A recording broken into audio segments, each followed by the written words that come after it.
Bonjour, cette vidéo fait partie de notre formation, la formation proposée par l'Église baptiste de la Côte Basque, ici dans le sud-ouest de la France. En octobre, nous sommes en train de méditer dans l'épître de Paul aux Colossiens. Et aujourd'hui, je voudrais lire et méditer avec vous dans Colossiens chapitre 2, versets 16 et 17. « Que personne donc ne vous juge au sujet du manger ou du boire, au sujet d'une fête, d'une nouvelle lune ou des sabbats. C'était l'ombre des choses à venir, mais le corps est en Christ, ou la réalité est en Christ. » En fait, le thème de notre formation ce mois d'octobre 2021, c'est justement basé sur Colossiens chapitre 2, verset 17. Et nous avons donc adopté cette traduction qui dit « La réalité est en Christ », traduit ici par corps, le mot somme en grec. Pardon, la réalité est en Christ. C'est le thème même de notre formation ce mois-ci. Ce texte est très intéressant parce que nous allons trouver ici la deuxième exhortation de Paul dans ce chapitre 2 pour l'église de Colosse. Pardon. La première exhortation fait partie de la dernière méditation, juste avant celle-ci. C'est basé sur Colossiens chapitre 8 jusqu'au verset 15. Et dans le verset 8, il dit « Prenez garde que personne ne vous fasse de vous sa proie par la philosophie et par une vaine tromperie, s'appuyant sur la tradition des hommes, sur les principes élémentaires du monde et non selon Christ. Prenez garde que personne ne vous kidnappe. Prenez garde que vous ne soyez pas séquestrés par des philosophies vaines. » Ça, c'était la première exhortation. La deuxième, la voici, c'est celle qui se trouve dans ce verset 16. « Que personne donc ne vous condamne au sujet du manger et au sujet des fêtes. » Et nous allons voir qu'il y a deux choses dans ce chapitre 16, les choses qu'il ne devait pas faire et les choses qu'il devrait faire pour justement arriver à cette plénitude que proposaient ces hérétiques. C'est la problématique qui a encouragé Paul à écrire à cette église. Et ce verset 17 est donc la clé de l'épître aux Colossiens. Et nous allons revenir sur ce verset 17 plus tard. Je voudrais donc parler de ces deux soucis ici dans ce verset 16, le fait d'être condamné au sujet de choses qu'il mangeait et buvait, et au sujet des fêtes et de nouvelles lunes ou de sabbat. Donc d'abord, il y a une condamnation parce que les gens ont reçu donc de la part de ces faux docteurs, on les appelle des visiteurs, donc c'était des gens d'ailleurs qui se baladaient dans les églises de cette région où se trouvait Laodicée et Colosse, et en fait ils imposaient des règles qui n'avaient rien à voir avec la foi au Christ. Et donc ça, c'était ce qu'ils ne devaient pas faire. Et ensuite, ils imposaient des fêtes, soit les fêtes juives, ou même d'autres fêtes païennes qui étaient en fait imposées comme faisant partie de la croyance, de la vie spirituelle des gens. Et donc Paul dit, ne vous laissez pas juger ou condamner à cause de ces choses, de ce que vous faites et de ce que vous ne faites pas. Est-ce que Paul est contre la discipline? Pas du tout. On va voir dans quelques textes de Paul qu'il n'est pas contre une discipline, ni par exemple en ce qui concerne le sexe, en ce qui concerne ce que vous mangez, comment vous vous comportez. Il n'est pas contre cela. La discipline fait partie, bien sûr, de la vie chrétienne. Mais ce qui est en jeu dans Colossiens, c'est beaucoup plus que ça. Ce qui est en jeu dans Colossiens, comme je disais l'autre jour, d'ailleurs ce matin même dans une réunion que nous avons ici, dans cette partie de la France, c'est qu'ils avaient pris un grand cru, un très bon vin du Bordelais, ou même un bon vin ici du Pays Basque, n'est-ce pas? Ou un vin de Bourgogne, ou un vin d'un autre pays, parce qu'il n'y a pas que la France qui fait de bons vins. Et ils ont pris ce grand cru et ils l'ont dilué. C'est ça le problème ici. Le problème, c'est que ces interdictions et ces obligations sont là pour prendre la place du Christ. Et ça, c'est pas possible. C'est pour ça que Paul est contre ces choses. Mais nous allons voir que dans d'autres textes, il encourage les gens à une certaine discipline. Comme par exemple dans 1 Corinthiens 7, 5, « Ne vous privez point l'un de l'autre, si ce n'est d'un commun accord pour un temps, afin de vaquer à la prière. Puis retournez ensemble de peur que Satan ne vous tente en raison de votre manque de maîtrise. » Il parle ici de sexe au sein du couple. Donc, il dit que c'est important que les gens puissent pratiquer cette activité importante pour la vie du couple. Le sexe. Et donc, la discipline ici, c'est de pratiquer le sexe et de temps en temps pour vaquer à la prière, bien sûr, parce que peut-être pendant la relation sexuelle, vous n'avez pas trop le temps de prier et vous attendez un peu pour passer à la prière, pour un temps de communion, de fellowship, etc. Mais vous voyez qu'il a une discipline et dans la pratique sexuelle, mais aussi une discipline pour un temps penser à autre chose. Donc Paul n'est pas contre une discipline. Donc il ne serait pas contre le fait de ne pas manger certaines choses. C'est pas ça le problème ici. D'ailleurs, dans un autre texte, il va dire que le royaume de Dieu n'est ni ce que vous mangez, ni ce que vous buvez. C'est la joie et la paix par le Saint-Esprit.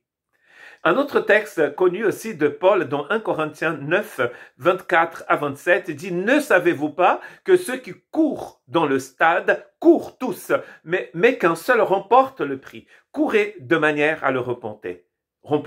Tous ceux qui combattent s'imposent toute espèce d'abstinence et ils le font pour obtenir une couronne corruptible. » Donc, il parle ici des athlètes des Jeux Olympiques. Nous faisons-le pour une couronne incorruptible. Moi, donc, je cours non pas comme à l'aventure, je frappe non pas comme battant l'air, mais je traite durement mon corps et je le tiens assujetti de peur d'être moi-même désapprouvé, après avoir prêché aux autres. Donc là, il parle du soldat et il parle de l'athlète. Et vous savez bien que pour la vie d'un athlète, du soldat, il a une certaine discipline. Mais pourquoi dans Colossiens 2, 16 et 17, Paul combat en fait ce genre d'abstinence qui est proposé aux chrétiens, tout simplement parce que ça remplaçait le Christ. Et vous voyez que là, ce que nous faisons, c'est pour le Christ. Mais c'est pas parce que vous ne mangez plus certaines choses que vous allez être rempli de la plénitude de Dieu. Mais c'est parce que vous êtes rempli de la plénitude de Dieu que vous allez pouvoir vous abstenir de certaines choses. Est-ce que vous me suivez toujours? Vous voyez la différence entre ce que Paul dit aux Corinthiens et ce que Paul dit aux Colossiens. Si vous pensez qu'en arrêtant de manger certains trucs, vous allez être encore plus rempli du Christ, ça c'est une hérésie. Ça c'est pas bon. Parce que vous ne pouvez pas arriver à rajouter quoi que ce soit à la plénitude du Christ. Mais c'est parce que vous avez la plénitude du Christ que vous allez rester attaché au Christ et que vous allez laisser de côté certaines choses. Et souvent, d'ailleurs, quand il parle par exemple des viandes, c'est par rapport à l'autre. Il n'est pas interdit de manger la viande qu'on achète au marché à l'époque de Paul. Mais Paul dit, si ça scandalise un frère qui pense qu'il ne faut pas manger la viande sacrifiée aux idoles, donc en présence de ce frère, on ne la mange pas. Mais il n'y a aucun souci avec la viande. Le souci d'ailleurs, c'est avec l'immaturité du frère. Par grâce, par miséricorde, nous allons nous comporter d'une autre manière vis-à-vis de ce frère. 2 Timothée 2,5. Et l'athlète n'est pas couronné s'il n'a pas combattu suivant les règles. Donc là encore, Paul parle de discipline. C'est très important cette discipline, mais là encore, cela n'a rien à voir avec ce qu'il dit dans Colossiens. Parce que je redis, dans Colossiens, la discipline était là pour remplacer le Christ. Et ça, c'est pas possible. Rien ne remplace le Christ. Aucun effort que vous puissiez faire ne peut pas remplacer l'œuvre du Christ en vous. Romains chapitre 14, 13 et 18, des conseils très importants de la part de Paul. Ne nous jugeons donc plus les uns les autres, mais pensez plutôt à ne rien faire que soit pour votre frère une pierre d'achoppement, comme je disais tout à l'heure en ce qui concernait la viande, ou une occasion de chute. Je suis persuadé par le Seigneur Jésus que rien n'est impur en soi et qu'une chose n'est impure que pour celui qui la croit impure. Si vous pensez que de manger du porc, c'est impur, c'est pour vous que c'est impur. Mais la viande de porc, en soi, n'est pas impure. C'est peut-être vous qui êtes impur, mais pas la viande. Mais si pour un aliment, ton frère est attristé, tu ne manques plus selon l'amour, tu ne marches plus, selon l'amour, ne cause pas donc par un aliment la perte de celui par lequel Christ est mort. Donc là encore, la discipline, c'est par amour. Que votre privilège ne soit pas un sujet de calomnie. Car le royaume de Dieu n'est pas le manger et le boire, mais la justice, la paix et la joie par le Saint-Esprit. Tout à l'heure, j'avais oublié la justice. Justice, paix et joie par le Saint-Esprit. Donc le royaume de Dieu, c'est pas la nourriture, c'est pas la boisson, c'est la justice, la paix et la joie par le Saint-Esprit. Celui qui sert Christ de cette manière est agréable à Dieu et approuvé des hommes. Donc certaines disciplines, elles existent pour que nous puissions vivre en paix les uns avec les autres.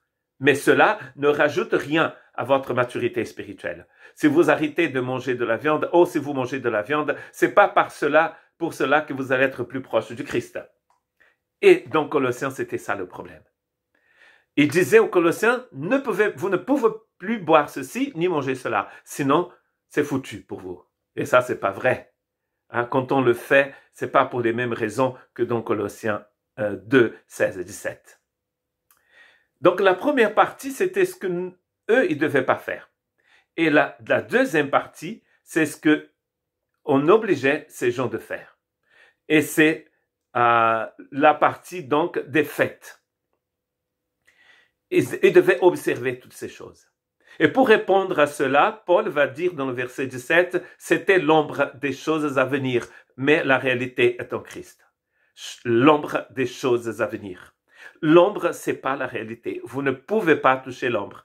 On dit que Lucky Luke est plus rapide que son ombre, mais c'est de la fiction. C'est de la BD et c'est pas vrai. L'ombre, c'est pas la réalité. La loi, c'est l'ombre. L'ombre de quelque chose qui était déjà avant et qui projeté encore plus loin nous donne un Christ pleinement révélé dans les évangiles. Une fois que vous avez connu le Christ, sa personne et son œuvre, vous n'avez pas besoin de retourner en arrière. Il y a des gens qui pensent qu'ils doivent garder le Shabbat. Paul dit que vous êtes déchus de la grâce quand vous le faites. Si vous pensez qu'en observant la loi de Moïse, vous allez vous approcher de Dieu, c'est le contraire qui va se passer. Ces choses étaient l'ombre et la réalité, le corps est en Christ. Donc nous n'avons besoin que du Christ. D'autres personnes vont penser qu'il y a d'autres intermédiaires entre eux et Dieu. Et là, c'est faux. Il n'y a que Christ. Voilà pourquoi vous n'avez pas besoin de retourner en arrière. Et s'il y a une épître qui marche ensemble avec Colossiens, c'est l'épître aux Hébreux. Et je vais vous lire quelques textes dans Hébreux. Hébreux 10, verset 1 dit ceci. En effet, la loi qui possède le nombre des biens à venir et non l'exacte représentation des choses ne peut jamais, donc dites avec moi, jamais, par les mêmes sacrifices qu'on offre perpétuellement chaque année, amener les assistants à la perfection. Jamais. C'était l'ombre. La réalité est en Christ. Donc si vous avez Christ, vous n'avez pas besoin de l'ombre. D'ailleurs, personne n'a besoin de l'ombre. L'ombre était là pour nous montrer le Christ. Une fois que le Christ arrive, l'ombre n'est plus nécessaire. Et tandis que tout sacrificateur fait chaque jour le service et offre souvent les mêmes sacrifices qui ne peuvent jamais, dites avec moi, jamais ôter les péchés, lui, après avoir offert un seul sacrifice pour les péchés, s'est assis pour toujours à la droite de Dieu. Donc dites avec moi, pour toujours. Et il intercède pour nous. Vous voyez, de jamais. Les choses de la loi, les choses de la religion, les autres intercesseurs ne pourront jamais vous libérer, ne pourront jamais vous racheter, ne pourront jamais vous placer devant le trône de l'agneau. Jamais. Par contre, celui qui est mort et ressuscité, le grand sacrificateur éternel, lui, il s'est assis pour toujours à la droite de Dieu et il habite en nous. N'est-ce pas magnifique? On pourrait finir là, mais je voudrais lire quelques textes encore dans Hébreux, notamment Hébreux 7, 25. C'est aussi pour cela qu'il peut sauver parfaitement ceux qui s'approchent de Dieu, par lui étant toujours vivant pour intercéder en leur faveur, n'est-ce pas? Assis à la droite de Dieu, il intercède pour vous. Pourquoi aller chercher ailleurs? Pourquoi retourner vers l'ombre quand vous avez quelqu'un qui intercède pour vous continuellement?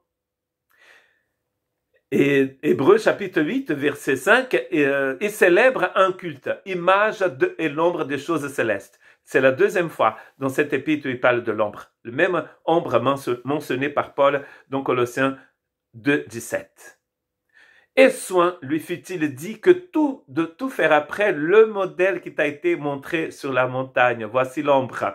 Donc vous voyez, la loi, c'est l'ombre de quelque chose qui a été montré déjà. Et cette chose qui a été montrée se réalise pleinement en Christ Jésus. Donc vous avez la réalité avant, l'ombre au milieu et la réalité après. Ça, c'est la réalité.